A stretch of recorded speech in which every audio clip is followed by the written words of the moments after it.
Hello, everybody, and welcome to another episode of Infamous Federal Prisoners with your host, myself, Jack Powers.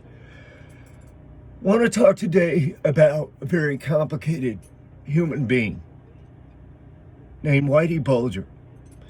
His real name was James Joseph Bulger Jr., and he was born on September 3rd of 1929 in Dorchester, Massachusetts. He apparently had siblings who excelled in school and education and so forth.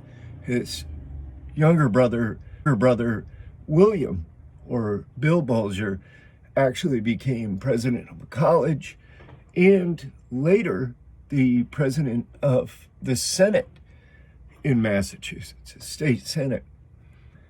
So there's kind of a strange history. His father worked as a longshoreman and then lost his arm, and they went into poverty and had to move into a housing project. And James went out on the streets and was, involved in criminal activity at a very young age. At 14 years old, he was arrested and as a juvenile and charged with being a member of the Shamrocks, which was, a street gang there in South Boston. Just a lot of, apparently just had that criminality in his blood at a very early age. He got his nickname Whitey because of his shock of silvery white hair, I guess. And, he was known as Whitey for most of his life. He engaged in a string of bank robberies in the mid-50s, and he was convicted and sent to USP Atlanta, I think in 1959. And eventually he ended up being sent from Atlanta to Alcatraz, the Rock, and he spent some time there. Interestingly, he was,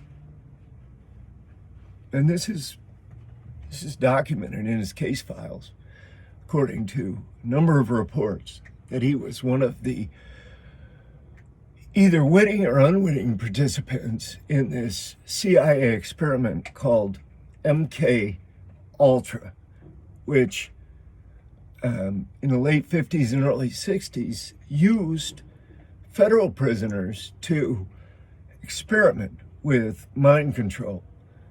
They hit them up with LSD, they hit them with hypnosis, they did all kinds of experimentation with certain federal prisoners.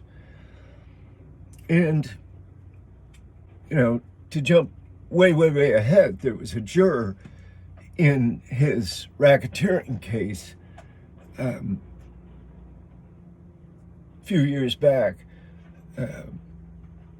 who now says that she would have never convicted him because of the fact that he was involved with that MK Ultra project, and she feels like that scenario could have altered his mindset and actually programmed him to become a killer. But I don't really think that's what happened to Whitey Bulger. I think he had that criminality in his blood. I think he was in an environment where he excelled. He was a street fighter. He was, a tough young hoodlum on the streets of South Boston in, for decades, from the mid-50s to the mid-90s or early 90s. He was a central figure there. And of course, you had the notorious Winter Hill Gang in Somerville, Massachusetts, which was also developing. I think in the mid-60s, it began to, grow more, or, its genesis, it began to take hold. And Howie Winter was the actual leader of the Winter Hill Gang. But Whitey became a member. Stephen, the rifleman Fleming, was one of the lead members, and Bill Bernowski was one of the lead members. So you had Howie Winter at the top, and then you had the three,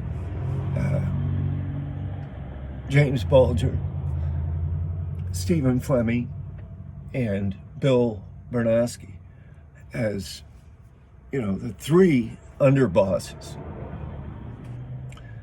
And of course, there was a lot of murder and mayhem. There was a lot of, they must have had quite a heyday for a while, because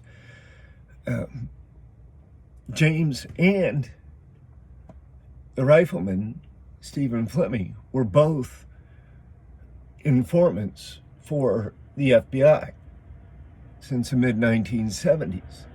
So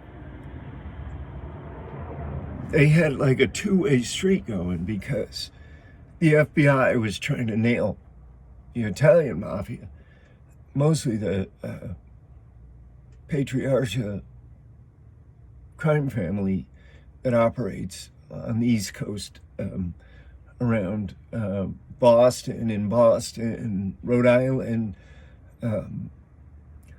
in that area right up there. They had quite an episode going on. So the FBI really didn't care much about the Winter Hill Gang. They really just wanted the information on the Patriarcha crime family. So they got all that, but it was a two-way street. This FBI agent named John Connolly and his supervisor, a dude by the name of Morris, were intricately involved with the criminal activities of the Winter Hill Gang, i.e. Whitey Bulger and Stephen Fleming, among others, probably. But they were probably getting information from several sources. But Connolly was an old school chum, went to school with Whitey Bulger, and so they knew each other. They were old friends. So it wasn't hard for them to reach an understanding that both of them obviously thought was going to be mutually benefit. The FBI could easily give information about when there were going to be raids or search warrants or any kind of thing coming down against anybody in the Winter Hill Gang. And conversely, the Winter Hill Gang could give the FBI information about the mob, the Italian mob, on the East Coast and around Boston. So this went on for apparently some years. And I suppose that Connolly probably told Whitey and Fleming about who was giving up information to them, maybe lower level cats that now they felt like, their toes are being stepped on and they had to go whack those guys. And, it's just like this authority and power over other people. In some way, at some time, that authority is going to be abused. Somehow, some way, at some time, because we're just human. And we don't have the character development. Many people just don't have the character development to hold those positions without being biased, without being prejudiced, without somehow, some way, at some time, abusing the power that they're given. And that's what happened here, obviously. And, it happens. It happens. It happens everywhere. I mean, I don't know how many prisons I've been in where, there's been some staff member that was, that was caught red-handed, or maybe suspected, or several that actually were involved with the prisoners. I remember at Leavenworth back in the day, there was a female, nice-looking female, that worked in the medical department, and she had brought in a couple of big bricks of black hashish, or I think maybe it was even opium. It was all over the place, all over the prison. And, once you get that kind of a thing going on, it's not long before it's found out, because people are going to talk. And there's a lot of, telling. There's a lot of exchanges of information that are going on in the prison, just like what was happening in Boston. The SIS, the SIA, they deal with people that they need in order to know what's going on inside the prison. And they'll make deals here and there. They've got really surreptitious ways of communicating, etc. And, they pretty much try to stay on top of everything. There's no secrets in prison. No secrets in prison. You think you're going to keep a secret? No. There's really only one real secret that's been kept, and that's for a different episode. It's about Casper, this series of murders that happened in several penitentiaries, mainly Lewisburg and Atlanta, way back in the day, where nobody knows for sure who was killing these people. It was like a serial killer. It was loose, and was good at what he did, and would, sneak into these cells and kill people, and just vanish. This was way before they had cameras and all that stuff. So we'll talk about that in another episode. But Whitey Bulger was, in my view, a criminal mastermind.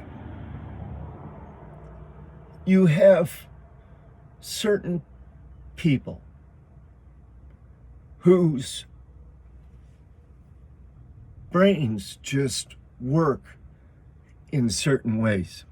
They can analyze, they can look ahead, they can look at this and this and this. They can look at all these different pieces individually, and then they can put everything together and come up with a plan, a design.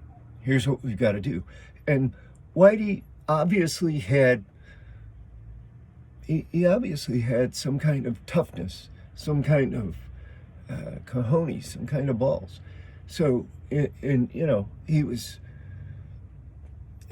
was like in every gang or every organized crime unit, you always have those folks who are looking to climb to the top. And so Whitey Bulger was definitely looking to climb to the top of the Winter Hill gang. And he did. He did. He was able to eventually unseat every other contender, one way or another, by hook or by crook, by murder, by using the FBI and the court system to get him arrested and convicted and put in federal pens. He had multiple means of moving people out of the way. if he deemed you some kind of a threat or an obstacle to his own goals, yeah, you were pretty much finished. And it's just a wonder that he made it through like all of that labyrinth, because there was just too many twists and turns. It's amazing that he made it through till 1994 or 95, when he took off on the lam, when he got word from Connolly that there was a big investigation coming down, that he and Fleming were being decertified as confidential informants for the FBI and so forth and so on.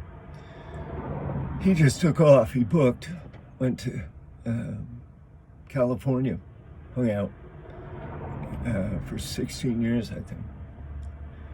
But I want to talk about some of the intricate connections here, some of the other people that were involved in this case, and what happened to them, and where are they now, and where did they go, and what did they do, and how were they instrumental in this whole thing. I want to develop a little bit of that mid-story, and then, of course, we'll come back around to the end of it. We all know what happened down in Hazleton. That's not a big secret, but we'll discuss it a little bit. But this is going to take 3 parts, I believe. That it's going to take 3 parts to really give this the analysis that it needs, because this is a very complicated story. There's a lot of players, there's a lot of moving parts, there's a lot of pieces, and I will try my best to fit them together, because, as I said earlier, I know some of the principal players. I never met Whitey Bulger, never met him, didn't know him. I knew about him from other sources, but personally, I never knew him, never met him.